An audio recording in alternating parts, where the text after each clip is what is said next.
An Accra High Court on Tuesday granted former Director General of the Social Security and National Insurance Trust, NIT, Ernest Thompson, bail after he was slapped with several charges, including causing financial loss to the state.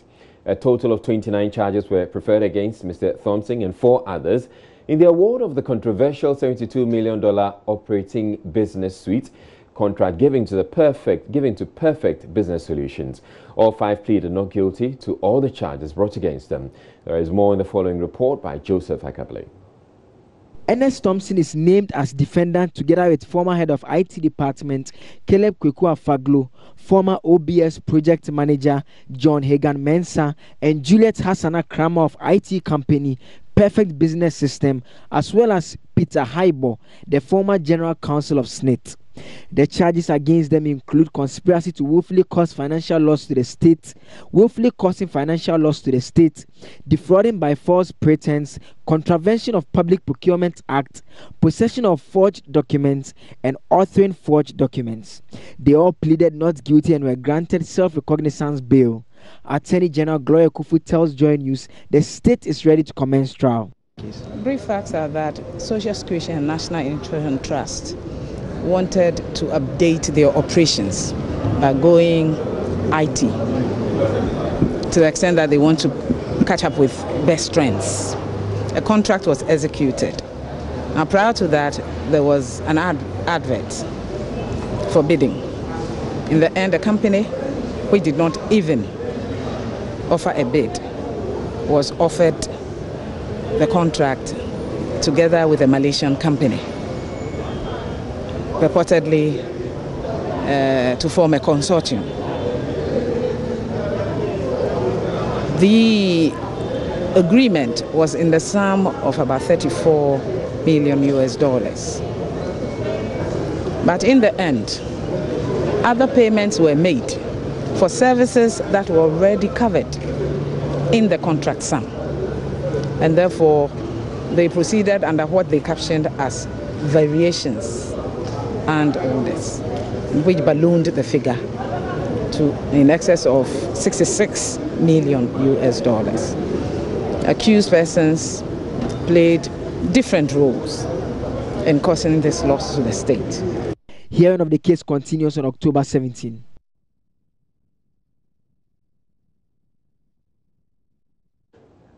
The Ghana Police Service is assured of its commitment to discharge its duties professionally despite public backlash over the conduct of some personnel in recent times. The latest is the viral video of a police officer assaulting a woman with a baby in a banking hall. According to the police, these unfortunate incidents are making people lose trust and confidence in the service, hence the need to remind the public of its pledge to act professionally. The Accra Region Police Commander DCOP George Alex Mensah Tuesday morning interacted with some of his men who he says have been demoralized by the bad publicity. Yes, I realized that because of the bashings that you have been receiving for the period, their morale was coming down. Yes, the morale was coming down, and they thought that maybe nobody is looking up to their welfare. But I needed to meet them to assure that, yes, it's just one incident by one of us. It doesn't mean that the work that we are doing, the public is not appreciating it. I need to let them know that the public appreciates our efforts, and we need to ensure that there is peace in Accra. So that's why I met them. Your men on the ground, it doesn't look like all of them have an understanding of how they should handle some of these things. And people have even questioned whether indeed they went through the training that every officer is supposed to go through. No, as a human institution, you must expect some of these things. We have more than 30,000 police officers.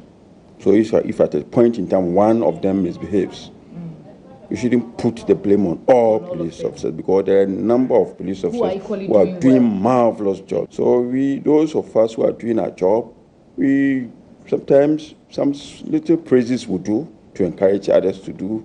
Those who are not doing the right one, we have to expose them. You have to, if you need to punish them, you punish them. Some of them too might not necessarily need a punishment. Maybe they need some training. They need to be spoken to. They need to be taught how to emotionally balance themselves in the face of certain difficulties, because maybe there should be a train of some emotional intelligence, the way people react when they are emotionally charged. It's not everybody who has gone through that training, or even if they have gone through that training, maybe it's not regular. And we need to regularize this thing so that our men and women will know how to behave towards the public. It is there for them. We are there to protect them. Despite these hiccups, we are not demoralized at all. We are going to make sure that we make Accra free. And as I said, my men from now onwards are going to behave politely towards the public. All what we ask is public support. We ask the media to give us the support. We ask the media not to just take delight in passion and passion and passion. That does not help the police. In a related development, the death of 7 men gunned down by police at Manso Nkwanta in the Shanti region has dominated the headlines for a while now, with the victims' relatives accusing the police of claiming innocent lives. The deceased, however, left behind families who have lost their breadwinners, with Baba Nkande and Razak Sule survived by as many as 5 children each. There is also a 70-year-old woman whose only son was among the 7 and is hoping will be exonerated by the 5-member committee set up to investigate their deaths. Lava Firm's Nanaya Ojima visited the families to know more about how they are coping a week after their demise.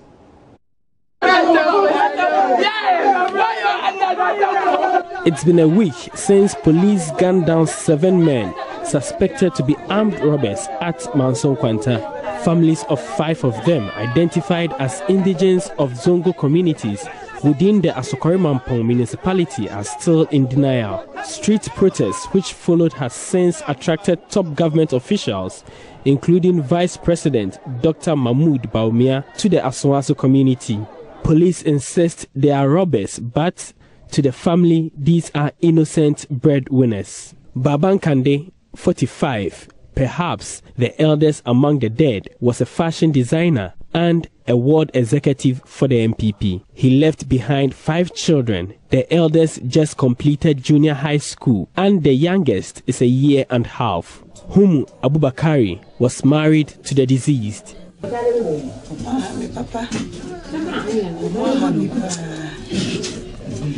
I am very disturbed, very, very disturbed. I don't know how I will take care of my children. They will have to live with my parents for some time.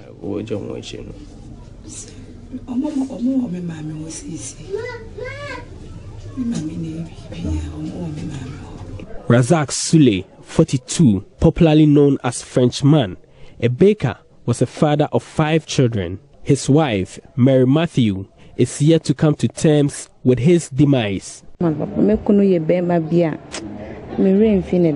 will never forget my husband. He will not even touch a stolen item. It's either contract killing or police did that deliberately. Tanko Mohammed, 30, was also a fashion designer. He was the only son of 70-year-old Haja Aisha. He has never been troublesome. I am unable to eat ever since.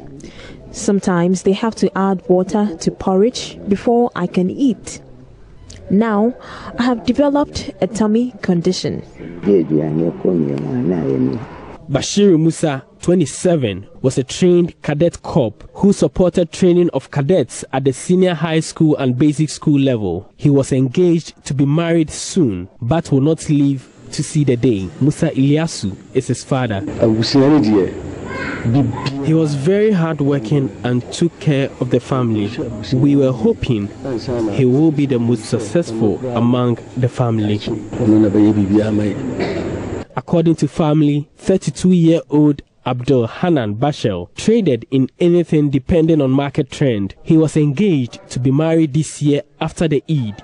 Families now fight from a united front, hoping their relatives will either be exonerated or proven guilty beyond doubt by an independent committee.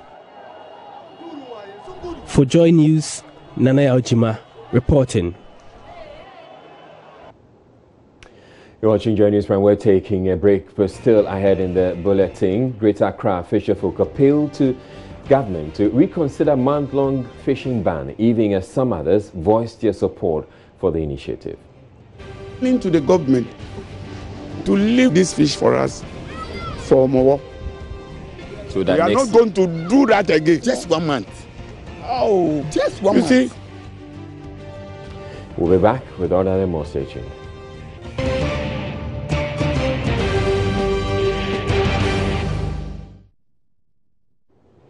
Fishermen in the Greater Accra region are continuing to appeal to government to reconsider the ban on fishing expected to take effect from next month.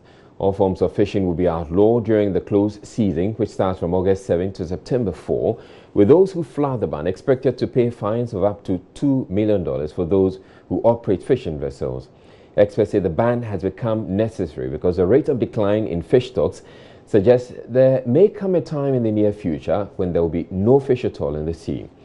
Though virtually all the fisher folk agree the ban is critical, they argue the timing is bad.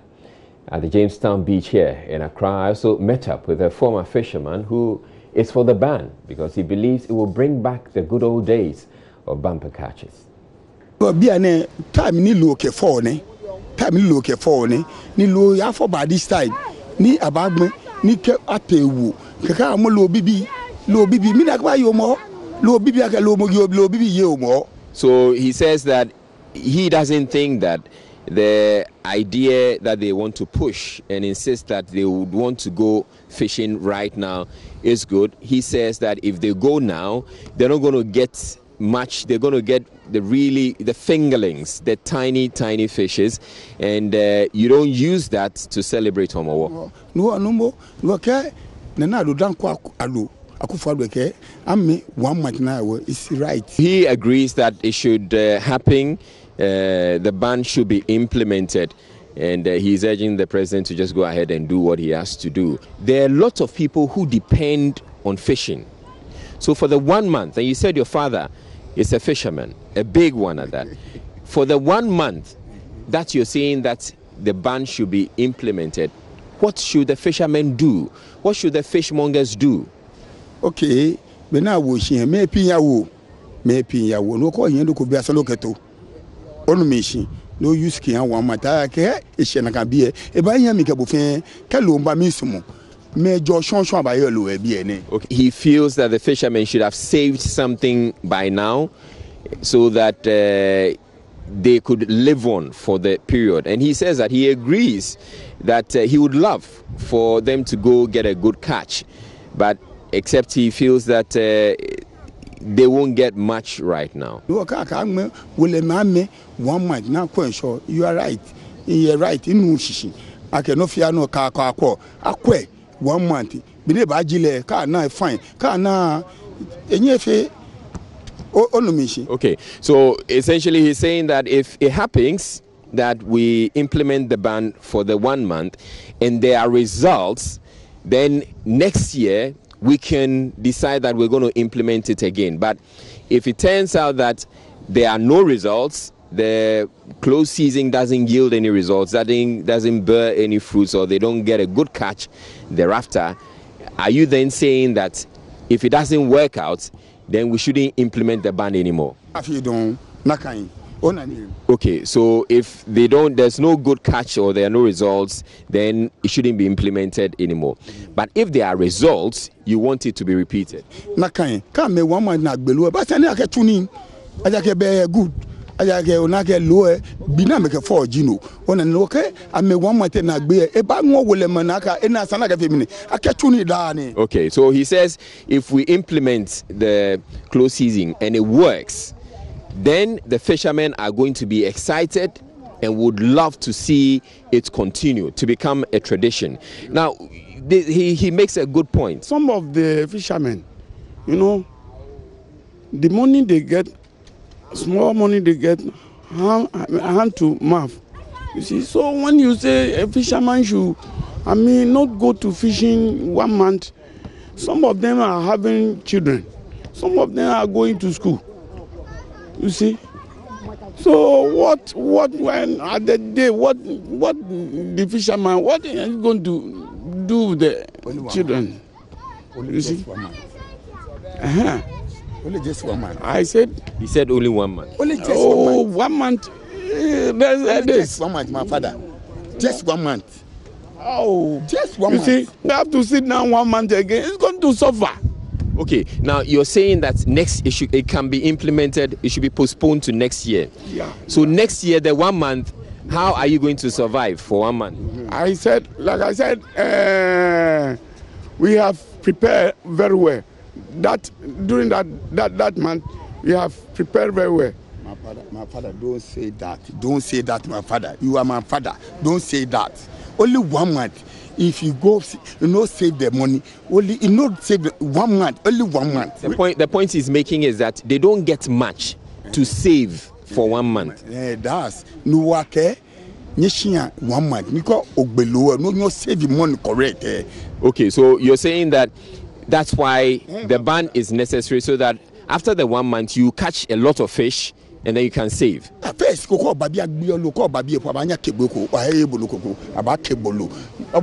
take this one, take this one for free. Free.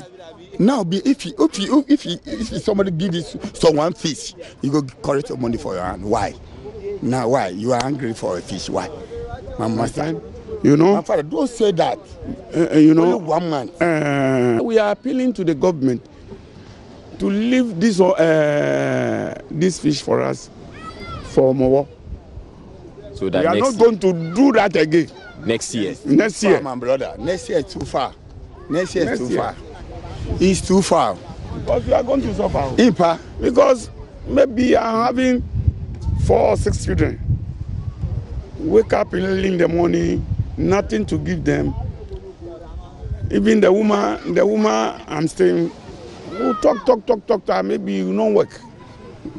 You see, we'll talk. So next year, I think next year compromise is okay. Oh, master, my brother, this is far. I want to start now, on the 7th, now. Me no one can be on the 7th, I can walk, near Fanny, near Cashin. Okay. No, I can call back a Jason, on the 7th, my brother, Impa. Show the machine. Chuchu, I'd be all over. We know that. Why? He said, why, my father? Why? He said he's a carpenter. Why? Carpenter. I'm a fisherman before. Before. My father, but not now. You see, so what he's trying to tell us, we not agree with him. My father, stop that. My father, stop that. Stop that. He can take his tools to town or wherever.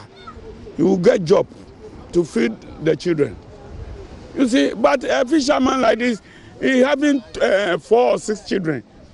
Tomorrow, if you don't get fish, where are you going to get the money to feed the children? Or some of them are going to school. Where are you going to get this? Anyway, it looks like this debate is not going to end because even though there appears to be suggestions for a compromise, it probably may not. But let's hope that with all that we've said, maybe the government would see reason and decide that probably they'll hold on to it and implement it next year, when there will be consensus amongst the fishermen, and probably they could also put in some alternate livelihood programs for the fishermen so that they can give them some income for the period that will be implementing the ban next year. So let's see how this goes. Some women involved in the business, however, say the close season could result in a high incidence of crime. Others also argue they have contracted loans to do business, which they have to pay back.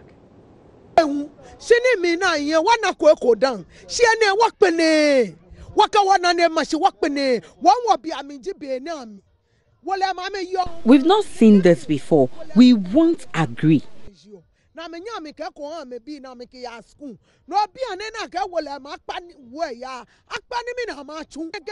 is our productive days. We go fishing to get money to cater for our children. If the fisher folks stop fishing, what work do you expect them to do?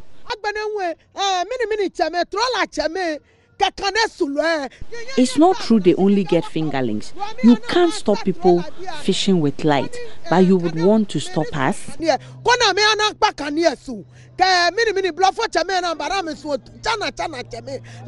If they stop, we will also stop. na guy see a stop won yon komi e na guy wo ba pene o fa ne won pa wo yen lo nu pa fire ke what am be what nu tumo bi ami. We are pleading with the president. This is what we do to make ends meet.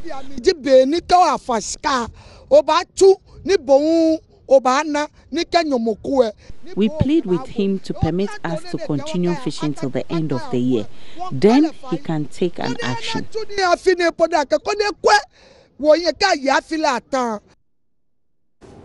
Well, Fisheries Minister Elizabeth Afulekwe has told Parliament government is going ahead with the implementation of the closed fishing season next month, despite opposition by some groups. The minority in Parliament and some fishermen have kicked against the plan, but Madam Afulekwe says without the closed season, there will be no fishes to catch in future.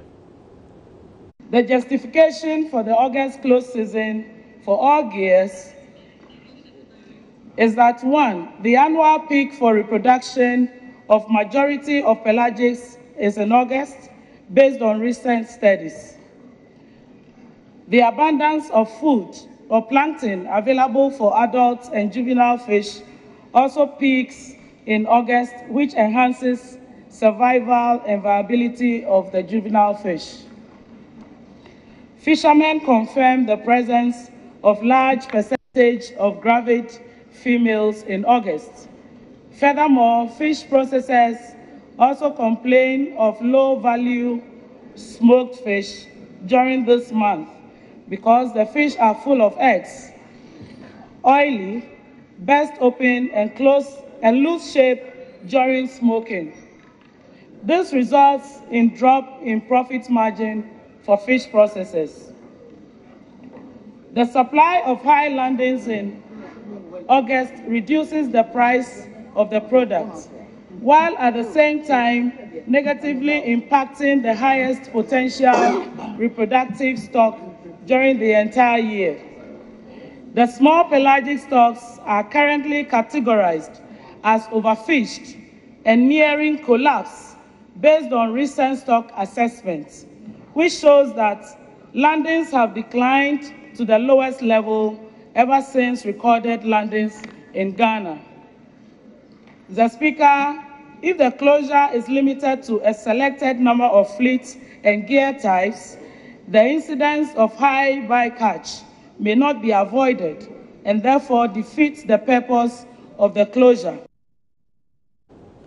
Now, Socrates Apetogo is a fisheries specialist with the Sustainable Fisheries Management Program. He joins me via Skype. Thank you for making time, Socrates, Mr. Apetogo. Now, you've heard the conversations I've had with the fisher folk at Jamestown today. From the interactions, they are actually in support of the ban, except that they are not too comfortable with the timing. Can there be some compromise? Can we postpone this closed season to next year?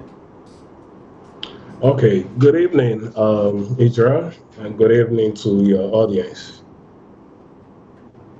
The question about postponing to next year, first of all, let us try to understand why the closed season.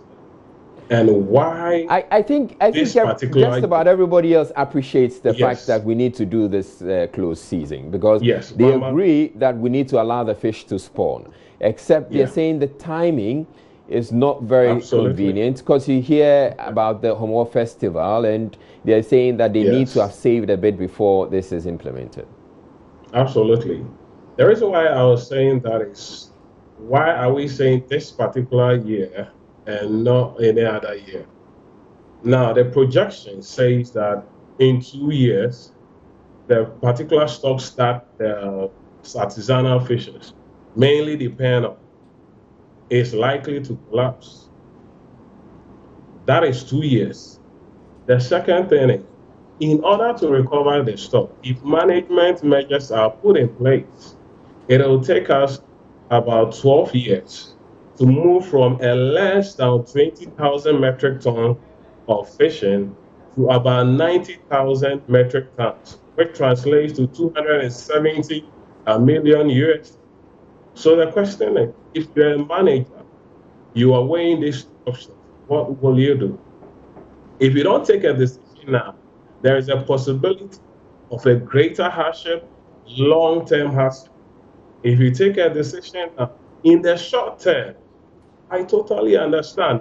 Generally, fishermen, they are hand to mouth. So personally, I feel for what they will go through. But when I project into the future, what will happen to over 500,000 fishermen, their livelihood, nutrition, and the general ecosystem? Mr. Apatogbo, you concede that you say that you feel for the fisher folk and what they're going to depend on when the close season is implemented. What alternative arrangements can be made for them in the meantime? Well, in the meantime, can they be given some stipends or some allowance for the 1 month? No. The question is, who is a fisher? What is the data? If you want to give them stipend, where do you start and where do you end? As it stands now, and also it has been documented that alternative livelihood generally do not yield to the expected results. But when people understand the need to manage their own resources, like the Adam was telling his father, why don't we have measures and survive during this period for the sake of our own resources, which our livelihood depends on? So in a short term, on a personal level, I don't think that government can do anything. That is personal. But I would advise that maybe it's government, maybe there are certain measures put in place to help. But I would not advise, because the gains totally outweigh the things that they are going to bear during this month. And for some of the fishing, it is not even 4 weeks, as in 1 month. For the inshore fish, because of the influence of the moon, for 2 weeks, they do not go fishing. So in generally, they're just going for 2 weeks. For others that also serve the traditional holiday, in totality, they've taken about a week out. So it is 3 weeks. All right. And the question we need to ask ourselves, as I'm also your audience, is, are they really getting the money that they are saying in the interview? Is the bumper season really a bumper season? It is at its lowest in the last 20 years. So what do we do? Do we go on business as usual, or we take a decision to save our livelihood? All right, thank you very much, Socrates Apatogbo, for making time to speak with us on this issue. And we do appreciate the time. Well, we're taking a break on Joy News Prime to bring you business news, but still ahead in the bulletin, government says 2 track-free SHS programs is a temporary fix to the infrastructure challenge. Infrastructure challenges being experienced at the moment. We will have that story and more coming up after the business news bulletin. Stay tuned. We believe that GET Fund is able to do the infrastructure development that it plans doing. A number of the schools will revert single track in the next few years.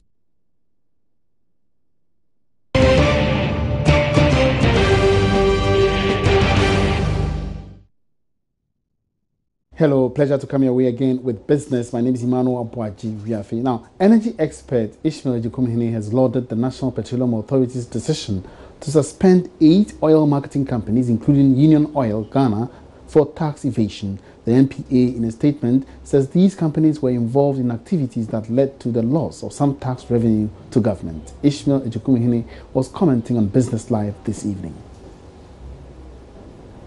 The kind of regulations are provided, and I think the taxman should also move in quickly and start making sure that everybody does what they are supposed to be. But even more importantly, would have been happier some of these stations were probably for reaching some of the standards like product quality and things like that. Tax evasion is really maybe their mandate, but they are just sending a signal that don't get interested in what companies are doing. All right, I'll ask you about the decision by the NPA to suspend them for 3 months, but doesn't this also point to lapses in our system, that they evaded taxes for a period of time? Yes, there are lapses, and you wonder why it's taking NPA this long to even detect it, or the GRA. Why is it only the NPA but not the GRA, for example? Because when it comes to taxes, it's the GRA. So, but I think let's even applaud them for bringing these perpetrators to book. But I think you should go beyond suspension. The taxman should very quickly move in and make sure that there are other that will be applied. Then they can also extend it to other companies in the industry. The head office branch of the embattled Midland Savings and Loans Company Limited at Shashi here in Accra has witnessed some panic withdrawals in the aftermath of an assault by a policeman on a female customer. This follows the Bank of Ghana's decision to investigate the company's liquidity challenges. Ebenezer Sabote spoke with some customers of the company. Investor with issues since I've fallen down here into like me baha say like me head here but me bar menya management back watch me say yeah investment in the young train kakra no one me savings no I'm jom dey we are or china yemla I'm sort it out. And who your investment, so how many years near only your more investment? Okay, investment in 2 years, but my 1.5 year. That was next year February next. So basically what he's trying to say is that he invests here with Midland Savings and Loans, but because of 1 or 2 issues he had yesterday, he came around to see whether he could be able to assess his investment. But management, engaged him and actually explained things to him that he couldn't take his investment today, but he could be able to get it tomorrow. So he will be trying again to come tomorrow to see whether he can be able to take his investment. But and now ube you sika anasa ube yeden. Me misika tema ba no because Andra ya ba say be jiska no ana a police for no mpenifo no be ka che say yenya abotre na asam kofo bi frɛ etwete company ne so mba be allegation. Na me wa enti uya ube close account na anasa ubi na ube fufro asambe. Me no once and for all. Me sure have him. Okay, enti udi na ye deposit anasa ye susu no se be sense udi wani sha. And be 500 ba me ka credit fisu enti no. Kakran so ha me pese me be na me close bibia once and for all. Because me amani me na papa ba kono ye na so agna hanko for atwa na mfe. Enti later on yasan so abo ma me no nsi me so me ntumi nje boro because me am ntumi fa me sika me se na later on yambo me nka ho. Okay, so what he's saying is he cannot stand such beatings anymore because he was here, he witnessed everything. Therefore, he's trying to take his money, his susu money, and then close the account once and for all. He tell us how much you have in and how much you're able to withdraw. Oh, I'm having about 52,000 in my account, but they have given me 5,000. They assured me that I should go and come back. They can also give, because there is many people here, so they cannot give the money to one person. So they are doing it bit by bit so that they can be able to sort out everybody today. That's the reason why. Because normally first when I come back, I can be able to take a lot of money. But today, because of the pressure here, they cannot give the money to everybody. If I come, I say I want to take all my money, somebody will be here, the person will not get his or her own. So they are doing it bit by bit so that they can be able to serve everybody. But at what time have you gotten here this morning? Oh, I was here around 8 a.m. So like 4 hours ago when you came here, yes, and you've been able to access your money? Yes, please. So the question is, are you going to keep the account or you are coming back to do business with them? I'll still keep the account. You still keep the account? Yeah. You still have confidence in them? Oh, I still have confidence, but it's not like the first. That's fine. Thank you very much. So you've seen one of the customers who we've spoken to. He has been able to access her money. She's having about 50,000, more than 50,000 in her investment account. But today they've been able to give her at least 5,000 cedis, which she thinks she can be able to manage with whatever situation she's having. She still has confidence in the bank and will come back to do business with them. We'll be engaging more people and then give you the feedback. The National Insurance Commission, NIC, will learn from best practices of the Bank of Ghana regarding the recapitalization of the insurance sector. This according to Head of Supervision at the NIC, Seth Ishen, who has hinted the final amount for the minimum capital requirement will be settled on by the close of the year. He spoke with Joy Business at the launch of GN Lifeguard Plan. Figure is still being discussed. The exact figure is above my pay grade. It will be decided by my bosses and the Ministry of Finance and everybody together. But the insurance industry know about it. They know that it's something that is coming. So it will not be as high as what the banks are. Currently for insurance companies it's 15 million and for reinsurance it's 45. There is talk about tripling or doubling it, but it will not be as high as the 400,000 that the 400 million that the banks work with.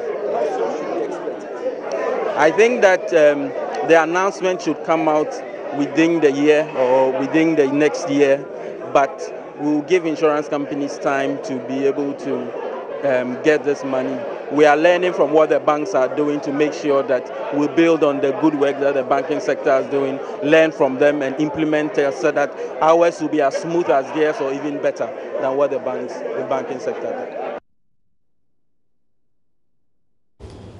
La Community Bank has posted profits after tax of 98.3% in 2017, amounting to over 551,000 Ghana cedis. The figure shows a growth from the previous year's figure, a situation the board chairman Benjamin Gogo says is as a result of restatement of the 2016 accounts to reflect a number of adjustments that needed to be made. These came up at the company's 30th annual general meeting held in Accra.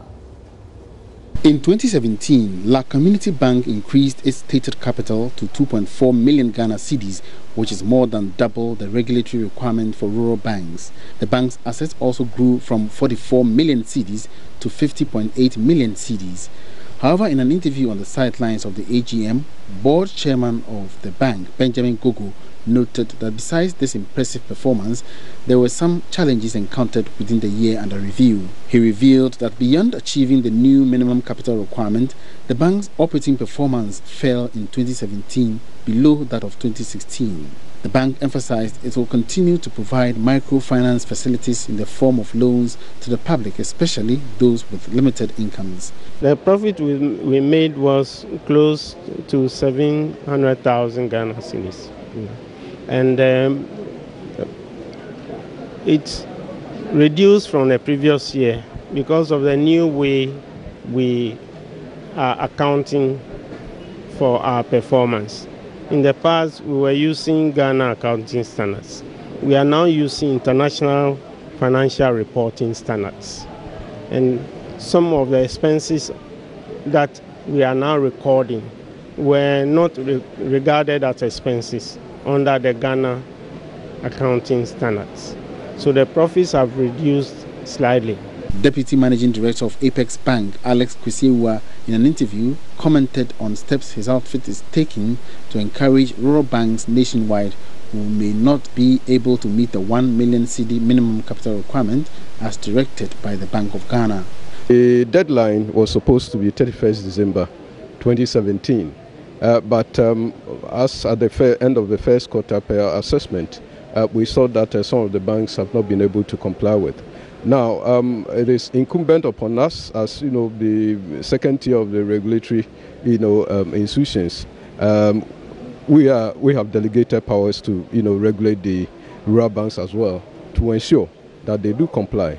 And we've organized so many workshops, and we're encouraging the banks to, within their catchment areas, encourage other investors to put in money so that they can comply with the requirements. La Community Bank was able to make a provision of 343,848 Ghana cedis for the payments of dividends this year. And that's all in business tonight. Many thanks for your company. My name is Emmanuel Abuaji. Riafi. Have a good evening.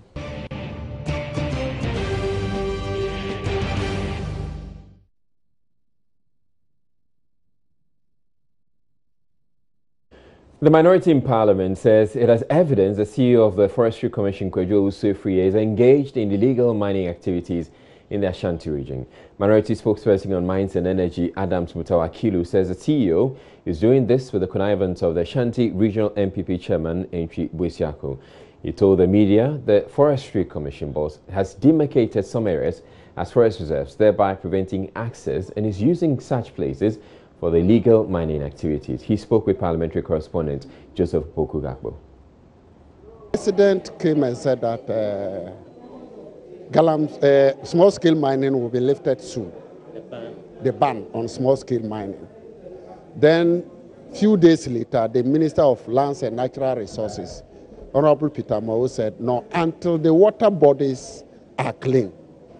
Then I had a press conference where I told you that the minister's statement is conflicting with the president's position.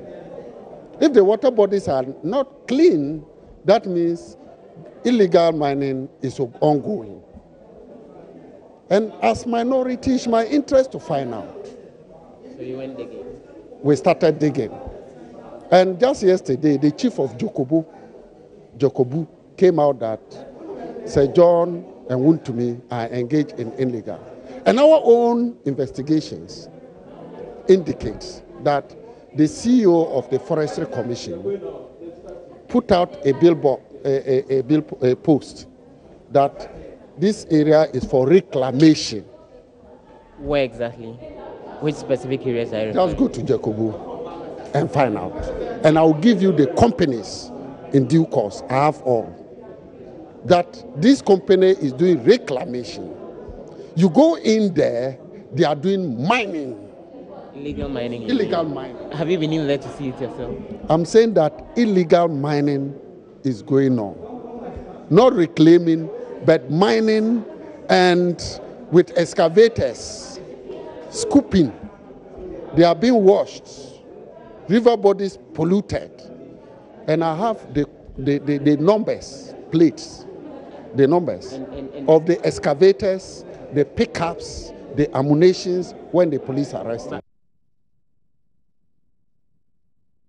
Well, Chief Executive of the Forestry Commission, Kojo Osei-Afiri, has however dismissed the allegations he's hiding behind reclamation exercise to engage in illegal mining in some forest reserves. He's been speaking with Ohiming Teria.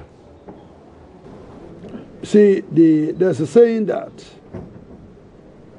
you can prevent a bird from making a nest on your head, but you cannot prevent a bird from flying over your head. As to if somebody wants to go and make a complaint to His Excellency the President, nobody will stop that person from going to make that complaint. But the fact that somebody makes a complaint doesn't mean that the complaint makes sense and that there's some substance in that. Of course, obviously, even if you want to kill a fowl, you give it water to drink. And it seems to me His Excellency the President, with a man of the world and who is a lawyer by profession, would not want to crucify anybody without first giving it water to drink. And so the name of the game is evidence. And if some people just make wild allegations without any evidence whatsoever, I believe that the President will throw it out. But if there's some merit in that, of course the President would then want to deal with it. But I'm extremely happy that we have acted proprietary and that we are above board. And so it is for those people who say they want to go and report, it is for them, it's not for me. They will not be stopped from going to make a report. If they want to come here or go to the President or go to high heavens, that's entirely a matter in their hands. But our office, we are determined not to be allowed to be detracted by, with respect to this nonsense from the people who want to go and do galamsey, who are otherwise being stopped from going there. Let them go to wherever they want to go. Ms. Osei-Afiri says the reclamation project became necessary following the devastation caused portions of the forest reserves by illegal miners. No, there's no truth whatsoever in that. These allegations have been going around by people whose interest appears to me to be no different from what the Forestry Commission intends doing. That is to say that it is coming from people who are galamsey people and whose interest is to be allowed to get into our forest with a view to mining. And so having stopped them from going there and having had people reclaiming the land for purposes of reforestation, they are hell-bent on to destroy especially my image, and with a view to maybe driving us out of the area to enable them get back. But see, on November 3rd, 2017, the Ministry of Lands and Natural Resources wrote to me as the Chief Executive of the Forestry Commission, to the extent that, and if I may quote, it says, "Dear Sir, reclamation of mined out areas. Information reaching this ministry indicates that as a result of the clampdown of Galamsey activities, a number of uncovered mining pits are scattered all over, including forest reserves. Some chiefs have written to complain that these have become death traps in their communities." And then it says, "See attached a copy of such letter from the Mbiase and Sutas 2 lands. In view of this, the Honorable Minister has directed that as part of the Forest Investment Program, which is FIP, you should immediately take all necessary measures to reclaim all affected forests to prevent further loss of lives." Deputy Education Minister Dr. Yao Edu-Chum says the Finance Minister's suggestions that parents who can afford to pay for their water education should be excluded from the free SHS policy does not represent government's position. Ken Ofriata on City TV said allowing those who can afford pay their children's school fees may not, after all, be the bad option. His suggestions come in the wake of what is turning out to be a struggle to continue funding the free SHS policy. The issue of free education, I don't think is something that any of us can compromise on. And true, it may be that there have to be changes in the way in which we are administering it. You know, I can't take my child to Achimota or Dogono and then leave him or her and drive away and kind of Oriata not pay anything, whilst I can pay for 10 people. You need to begin to get the data to then be discriminatory in how and who pays and who doesn't pay. But you could have done that before. You'd rather make that mistake to get, if it is a mistake, to get everybody in the system, for the nation to then begin to have a conversation and say, okay, this is good for us because we want our human capital to a certain level, but maybe let's begin to adjust it this way. But I think the issue of opening up and people come into reality about, well, maybe we could do this differently, it's not a bad thing for a nation's growth. But Deputy Education Minister Dr. Yao Edu-Chum has a different opinion. And I think you said Finance Minister. Yeah. But I also read a statement, and he chose his words very carefully. He said maybe it's the time for us to have a conversation, and it's a good idea to have a conversation. So he's just saying that bring out your ideas, let's discuss. It may be a good thing to do. And of course, I won't fault him for making such a statement. I would rather applaud him for making a statement that says, we cherish your opinions, bring your ideas out, let us talk. So what he's saying, but you are not looking at the substance of the idea that maybe going forward, we should review this module and allow people who want to support this program to do so. If you're talking about voluntary contribution, the Finance Minister himself talked about it, that we have to set up a voluntary education fund. So if that is what you mean, of course, why would you tell somebody who wants to contribute and say don't? But when you're talking about some people should pay, others should not, there's a history in this country, over 60 years of history where secondary education, at least the feeding component was free. There was no means testing. There were people who were the sons of ministers, and they went for free. In a country where people are not mandated to file their income taxes, how do you truly know who is rich and who is poor, who can afford and who cannot afford? So it's a very good conversation. Different countries use different metrics in determining who is rich and who is poor. The Deputy Education Minister, however, says government would revert to the single-track system once the infrastructural challenges are resolved. He indicated that could take up to 7 years. All that we are saying is this. In some countries, it took them 10 to 15 years.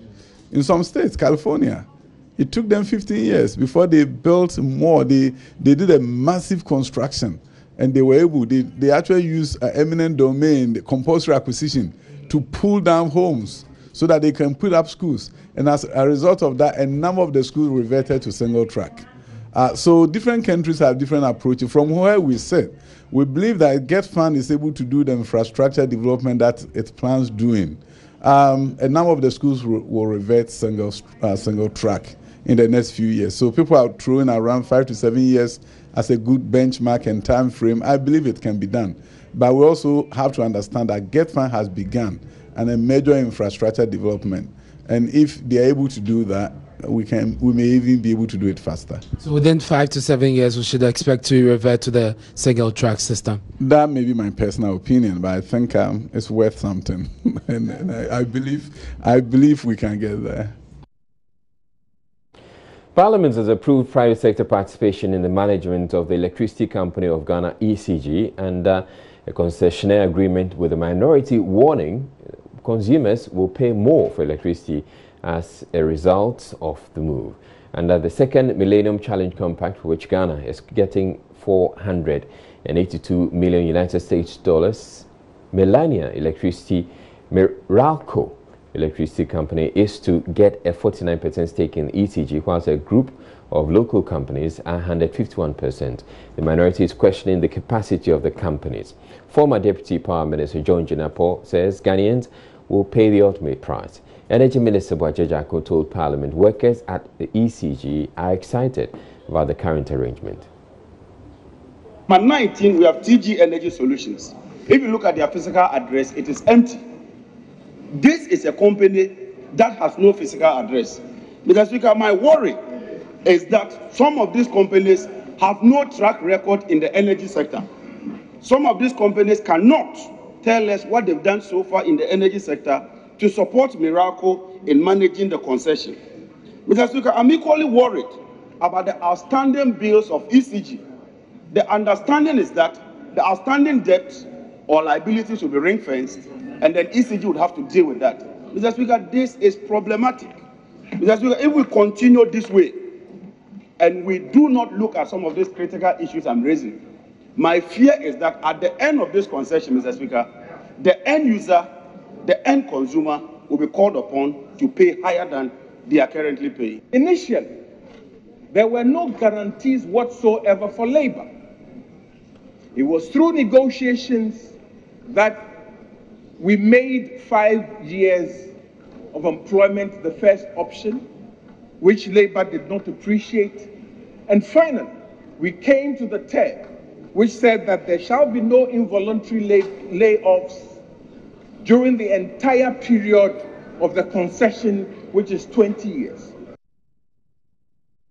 Exactly 6 years ago today, the Joy Newsroom and the entire nation was thrown into a state of shock and confusion when the news broke about the passing of the former President John Evans Atta Mills.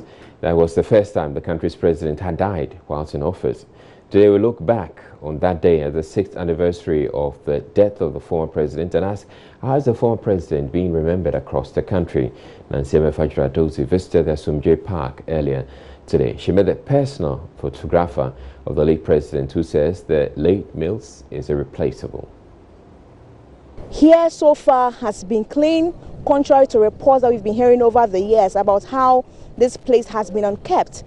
This place has become very beautiful. I must confess that the grass have been mowed, everything has been painted ahead of his 60th anniversary. But let me just walk closer to you, and let me just mention that earlier in the morning, family and friends came to this Asomdwe Park to come and lay wreath for the late former president who actually died 6 years ago. Let me just go closer, and then you see that people are already here even trying to pay tribute to the late president. I have been able to see that "We Miss You" is one of the wreaths that have been laid here. I do not know who exactly came to drop it, but upon arrival, I met 2 former members of parliament. One was also a minister under former President John Evans Atta Mills. I've spotted them. Let me just get closer to them. You earlier were here to lay or pay your tribute to the former president. So I know you are Honorable Timothy. Yes, exactly. My name is Honorable Timothy Awentirim, a former MP of the Brusel North constituency. In fact, today marks the 6th year since our beloved President John Evans Atta Mills was called by his creator. And then we missed him. We came to see the grave and then pay our tribute on the 6th year of his departure from earth here. We continue to reminiscence the good works that he epitomizes, his governance style, his humility, his compassion, and his good governance style. The fact that he ruled this country like a father, and he even said that he was ruling father for all, and he exhibited those traits.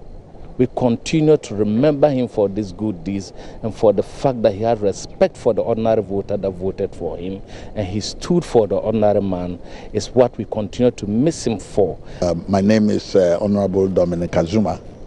I was a member of Parliament and Minister of State in the office of the President. Indeed, it was Professor Mills who called me to his government, gave me an appointment to serve under him. I was sitting right in the castle here, worked very closely with him, with the Vice President, John Mahama. 24th July every year, I've made it a point that as long as I'm well and fit, I will always be here to pay my respect to the late President. I have always remembered him for key things. Anybody who walked to Professor Mills, his first message is peace. Whether it's in your constituency, whether it's in your district, whether it's in this country, he would tell you that for this country to evolve, you need peace. Let me just add that when we arrived, we saw a photographer taking pictures of the tomb and the area. I did not really know who he was, but then my attention has been drawn to the fact that he was the personal photographer of the former president, His Excellency John Evans Atta Mills. He's a man who doesn't joke with his time. His time. Professor Mills doesn't joke with his time. Anytime, even if it's head of state meetings, you see him first at the meeting hall. Anytime. I remember when we went to Uganda for AU conference, head of state conference, the time that they give, it lapsed. The time has gone, and he was there waiting, and the commissioner came that they come and see him. He was very angry and was yelling at the commissioner. Myself and some other secretary to the president, then Mr. Babako Mensah, were all there looking at him, and they were trying to, cool him, and those are the things. He doesn't joke with time. His time, when he said 8 o'clock, by 7:45 or 7:50, he's in his car moving. For that, I love him for that. How was he calling you back then? He called me Olabi. What is Olabi? Olabi is that's how everybody call me. So anytime you say Olabi, me pacho. Photo no, we are fa we dia command no. Allegations of incompetence against NDC's Greater Accra chair, Ade Koka, by his contenders in the chairmanship slot have been shot down. According to Ade Koka, the accusation lacks merit. Journeys caught up with him when he, together with some aspirants, managed to meet the deadline for the filing of nominations at the party's regional office here in Accra. My colleague Kwesi Parker-Wilting has more. By close of nomination, 75 aspirants had filed their nominations to slug it out for the various regional executive positions. Some aspirants were seen making frantic effort and skirmishes to file their nominations, some amid drumming and dancing. The atmosphere became charged with excitement as candidates step out from the conference room to enter their vehicles and acknowledge the supporters. Ade Koka, chairman of the NDC here in the Greater Accra region, has been reacting to claims of incompetence. The party lost the whole country. Not only Greater Accra. But of course, you agree that Greater Accra decides who runs the country. I'm saying the whole country lost. NDC lost the election. The whole country lost the election. The president came and accepted the fact that we've lost the election. Now we want to move forward. We put the past behind us, and we are moving forward. And you need people with experience to do their job. the mistakes that we made in the last 4 years, it's the time for us to correct it. So whether we lost election in Greater Accra, we lost election in Cape Central region, we have to put those things behind us. Should Mahama to step down?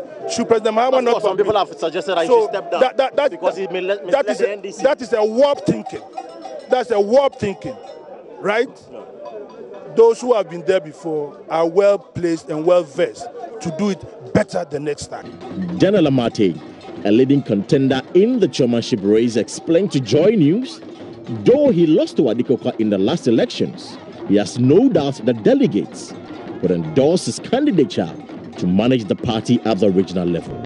I believe strongly that the time has come for somebody to come on board with the necessary experience. And we have enlarged the courage. Right. It used to be 8 delegates per each constituency. Today we are talking about 30 people from each constituency. So the dynamics is different.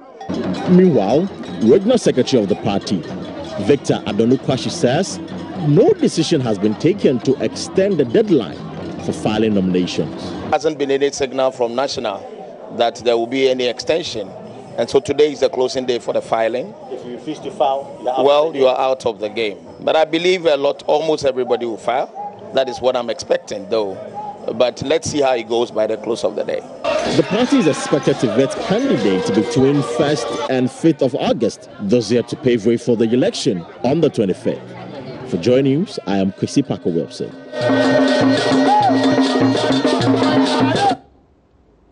Chairman of the People's National Convention, Bernard Mona, says the announcement of IEA boss Jean Mensah as EC chair nominee makes it impossible for the judiciary to properly adjudicate pending cases challenging the removal of Charlotte Osei before them. He spoke to Kwesi Parker Wilson. The way the president has done these nominations is more or less to hold the judiciary hostage and to say that the judiciary, no matter what you do, I have gone ahead, I'm moving on with the nation. So whether you rule favorably or not, I'm not going to work with these people, even if their removal is unethical and is without law. So already the president has taken a position on this matter. He has taken a position that he is right and that the law may be wrong. When you do that, you put the judiciary at a very tight corner. Now, the judiciary has to pass a certain judgment that has to meet the president's wishes. Anything contrary to that will lead to more chaos in our society. So, in a way, the judiciary has been compromised. The judiciary has now been rendered moribund. They have been rendered useless. They have been rendered ineffective by a president who is supposed to respect the courts. But I'm sure the president factored all of these into consideration before he announced the EC nominee or the EC chair. The president cannot preempt or go into the mind of the judges and what a ruling can be, except to tell us that he as president determines the course of justice in this country. And that is why it is more dangerous for the president to have done this.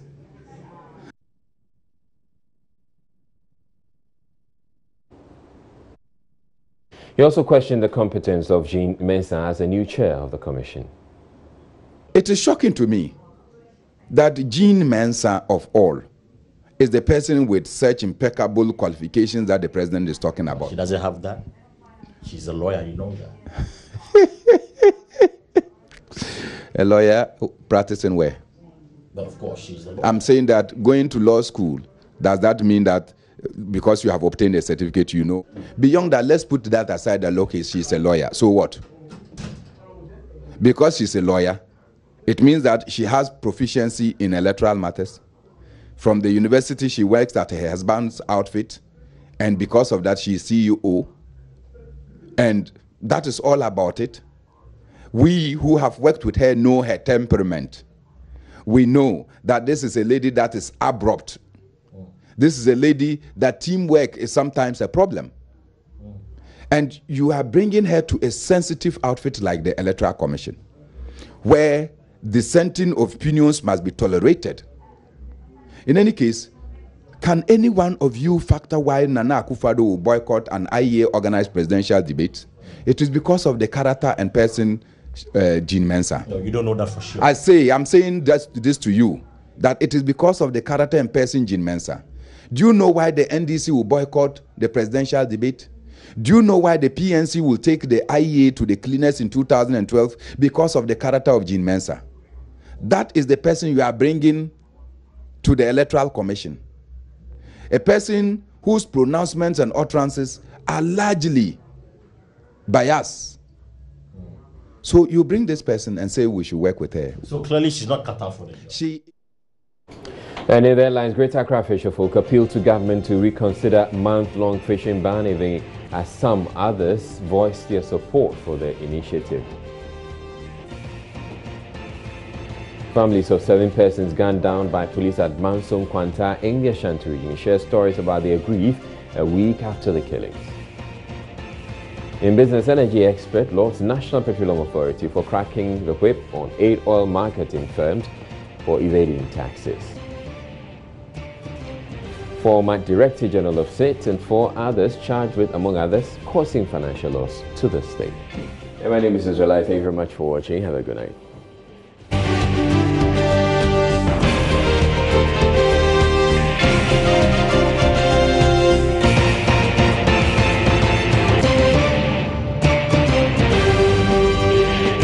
This is Joy News Prime.